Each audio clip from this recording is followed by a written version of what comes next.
வரலாறு மிக முக்கியம் இல்லையா? இருந்தாலும் இறந்தாலும் பேர் சொல்ல வேண்டும், இவர் போல யார் என்று ஊர் சொல்ல வேண்டும். இந்த உலகம் உள்ளளவும் பேர் இருக்கும் மருதுபாண்டியர்களுக்கு. அவ்வளவுப்பட்ட வீர மறவர்கள். ஒரு ரெண்டு மரத்தை வளர்க்குறாங்க ஒரு எளிய குடும்பத்தார். அந்த மரத்துக்கு பேர் வைக்கிறாங்க, இது சின்ன மருது இது பெரிய மருதுன்னு வளர்க்குறாங்க. காளையார் கோயிலில் தேர் செய்யணும். தேர் செய்கிற போது தேருக்கு இந்த மரம் தேவைப்படுது. மறவர்கள் 2 பேர் மருதிருவர் மன்னர்கள் 2 பேரும் ஆள் அனுப்புகிறாங்க வெட்டிக்கிட்டு வர சொல்லி. அங்கே வெட்ட போனால் அவங்க 2 பேரும் தடுக்கிறாங்க, ஐயா வெட்டாதிய, இந்த மரம் எங்களுக்கு உயிர். யோ மரம் தானே, மன்னர்கள் தான் உத்தரவு போடுறார், தேர் செய்யணும் கொடு. இல்லை இல்லை வெட்டாதிய, உயிர் போயிடும், எங்களை வெட்டிட்டு வெட்டுங்கன்னாங்க. பதறிப்போன காவலாளியை வந்து மன்னர்கள்ட்ட சொல்கிறாங்க, அப்படியா வெட்ட விட மாட்டேன்னு உயிரை கொடுக்க துணிஞ்சிட்டாங்களா? என்னவா இருக்கும்? கிட்ட வந்து விசாரிக்கிறாங்க, மன்னர்களே உங்கள் 2 பேராத்தான் நினச்சி இது 2ஐயும் வளர்க்குறான், இது சின்ன மருது இது பெரிய மருது, அப்படித்தான் நாங்கள் நினச்சி வளர்த்தோம், இது வெட்ட வேண்டான்னு கும்பிட்டு விழுந்தாங்க. மான மறவர்கள் மரத்துக்கு முக்கியத்துவம் கொடுத்து அதை விட்டு வைக்கணுமேனு விட்டு வச்சுட்டு வெட்டவே போனவங்க இன்னைக்கெல்லாம் மரத்தை சர்வதாரணமாக பிடிங்கி போட்டு வெட்டிக்கிட்டு தர்றான். எப்படி இருக்கும் பாருங்க, எவ்வளோ தத்துவங்கள் நமக்கு சொல்லி கிடக்கு. இன்னைக்கு காளையார் கோயில் வாசலில் 2 தென்னை மரம் இருக்குது. ஒரு மரம் உயரமாக இருக்கும், ஒரு மரம் குட்டையாக இருக்கும். நீங்கள் கோபுரம் வேணா கட்டப்பட்டது ஒன்று உயரம் ஒன்று குட்டை, அது அந்த கோபுரத்துக்கு தகுந்த மாதிரி லிங்கத்துக்கு தகுந்த மாதிரி வச்சது.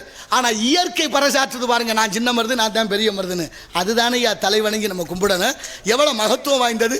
தேர் செய்கிறாரு குப்பமுத்து ஆசாரி. குப்பமுத்து ஆசாரிக்கு ஒப்பந்தம் போட்டாச்சு. ஒப்பந்தம் போடும்போது அவர் சொல்கிறாரு, மன்னர்களே உங்களுக்கு கூலி எவ்வளோ வேணும்னு கேட்குறா. கூலி எனக்கு வேண்டாம், நான் என்ன கேட்குறேனோ தேர் செஞ்சு முடிச்சோன்னே எங்களுக்கு தரணும், அதுக்கு உத்தரவு கொடுங்க, நான் தேர் செய்கிறேன்னாரு. தேர் செய்கிறதுக்கு அவர் சாஸ்திரம் பார்க்குற வழக்கம் இருந்திருக்கு. சாஸ்திரம் பார்த்தாச்சு, ஒரு காகிதத்தில் எழுதி மடியில் முடிஞ்சு வச்சுட்டாரு. இப்போ தேர் செஞ்சு முடிச்சாச்சு. தேர் வெள்ளோட்டத்துக்கு வந்தாச்சு. காளையார் கோயிலில் பெருந்திரளாக மக்கள் கூட்டம்.